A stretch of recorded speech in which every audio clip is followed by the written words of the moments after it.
ورتل القرآن ترتيلا. الحمد للہ وحدہ والصلاة والسلام علی من لا نبی بعد وبعد. بسم اللہ الرحمن الرحیم. بچوں، کلمہ و کواعبہ، کلمہ و کواعبہ میں حرف مدہ اتنی مرتبہ آیا ہوا ہے.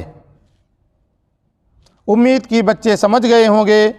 اس کے اندر حرف مدہ ایک مرتبہ آیا ہوا ہے اور وہ الف کی شکل میں ہے. واو الف زبر وا. حرف مدہ کتنے ہیں بچوں؟ 3 ہیں.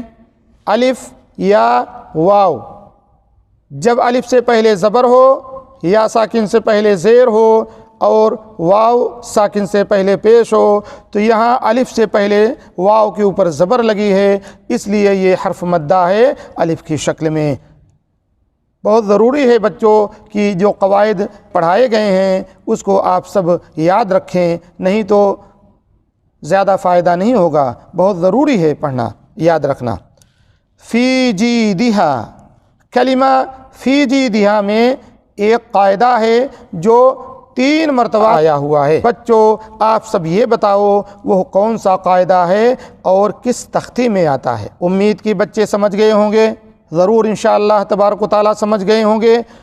بچوں وہ تختی نمبر 4 میں حرف مدہ ہے جو اس کلمہ فی جیدہا میں 3 مرتبہ آیا ہوا ہے. فی، اس کے بعد جی، اس کے بعد ہا. اب باقی رہتی ہے دال. دال کے نیچے حرکت لگی ہے اور اسے جلدی سے پڑھا جاتا ہے. یقولو، کلمہ یقولو میں تو کون سا قاعدہ ہے یہاں پہ؟